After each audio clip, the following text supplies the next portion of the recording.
হয় চাওক, আজি আমি উত্তৰ পূৰ্বাঞ্চল সংখ্যালঘু ছাত্ৰ সন্থা চমুকৈ নেমচুৰ বজালী আৰু বৰপেটা জিলা সমিতিৰ যৌথ প্ৰচেষ্টাত আমি হৰেন্দ্ৰ চিত্ৰা মহাবিদ্যালয়ত ছাত্ৰ একতা সভাৰ যি সাধাৰণ নিৰ্বাচন হৈছে, এই নিৰ্বাচনত আমি এগৰাকী প্ৰাৰ্থীক আমি প্ৰক্ষেপিত কৰিছিলোঁ আৰু সেইগৰাকী হৈছে আমাৰ বালাপাৰা আঞ্চলিক সমিতি নেমচুৰ সাধাৰণ সম্পাদক মমৰেজ খান।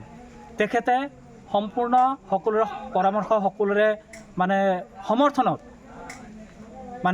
উত্তীৰ্ণ হৈছে। আজিৰ এই ফলাফলত তেখেতে জয়লাভ কৰিছে। গতিকে তেখেতক আমি বজালী ও বৰপেটা জিলা নেমচুৰ ফালৰ পৰা আন্তৰিক শুভেচ্ছা জ্ঞাপন কৰিছোঁ। আজি হৰেন্দ্ৰ চিত্ৰা মহাবিদ্যালয়ত আজি যি নিৰ্বাচন হৈছে, নিৰ্বাচনত আমাৰ প্ৰথমটো পদক্ষেপ আছিল আৰু এই পদক্ষেপ আমি ভাবোঁ যে সম্পূৰ্ণৰূপে সফল হৈছে আৰু আমি আশাবাদী অনাগত দিনসমূহত যিসমূহ নিৰ্বাচন হ'ব, যিসমূহ ছাত্ৰ একতা সভাৰ নিৰ্বাচন হ'ব, তাত আমি প্ৰতিটো ক্ষেত্ৰতে প্ৰাৰ্থী প্ৰক্ষেপ কৰিবলৈ আমি যৎপৰোনাস্তি আমি চেষ্টা কৰিম আৰু সেইটো আমাৰ দৃঢ় সংকল্প আজি হয়তো আপোনালোকক জনাইছোঁ। হয়, আপোনালোকে চালে যে আজি আমাৰ বৰপেটা জিলাৰ অন্তৰ্গত ভক্তদৱ অৱস্থিত হৰেন্দ্ৰ চিত্ৰা মহাবিদ্যালয়ৰ যি ছাত্ৰ একতা সভা নিৰ্বাচন আছিল, সেইটো নিৰ্বাচনত আমি নেমচুৰ বৰপেটা ও বজালী জিলা সমিতিৰ ফালৰ পৰা আমি এজন প্ৰাৰ্থী প্ৰক্ষেপ কৰিছিলোঁ।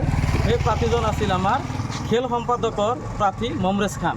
তেখেতে আমাৰ ইয়াৰ মাজত আৰু এটা কথা ক'ব লাগিব যে তেখেতে আমাৰ এই হৰেন্দ্ৰ চিত্ৰা মহাবিদ্যালয়ৰ ভিতৰত বিনা প্ৰতিদ্বন্দ্বিতাৰে খেল বিভাগত জয়লাভ কৰিছে। তেখেতক আমি বৰপেটা জিলা সমিতিৰ নেমচুৰ তৰফৰ পৰা আন্তৰিক অভিনন্দন ও শুভেচ্ছা জ্ঞাপন কৰিছোঁ।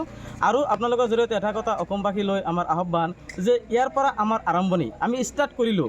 অহা দিনত আমি অসমৰ চুকে কোণে যিমানকেইটা মহাবিদ্যালয় আছে, প্ৰত্যেকটা মহাবিদ্যালয়ৰ সাধাৰণ নিৰ্বাচনত আমি প্ৰাৰ্থী প্ৰক্ষেপ কৰিবলৈ চেষ্টা কৰিম আৰু আমি তাতে জয়ী হোৱাৰ কাৰণে চেষ্টা অব্যাহত ৰাখিম। এই চেগত আমি মমৰেজ খানৰ হৈ আমি বৰপেটা জিলা সমিতিৰ তৰফৰ পৰা সকলোকে আমি অভিনন্দনো শুভেচ্ছা জ্ঞাপন কৰিলোঁ, যাতে অনাগত দিনত মমৰেজ খানে মহাবিদ্যালয়ৰ কৰ্তৃপক্ষৰ হৈ বা মহাবিদ্যালয়ৰ উন্নয়নৰ স্বাৰ্থত কাম কৰি যাব পাৰে। এইখিনি আমাৰ শুভেচ্ছা।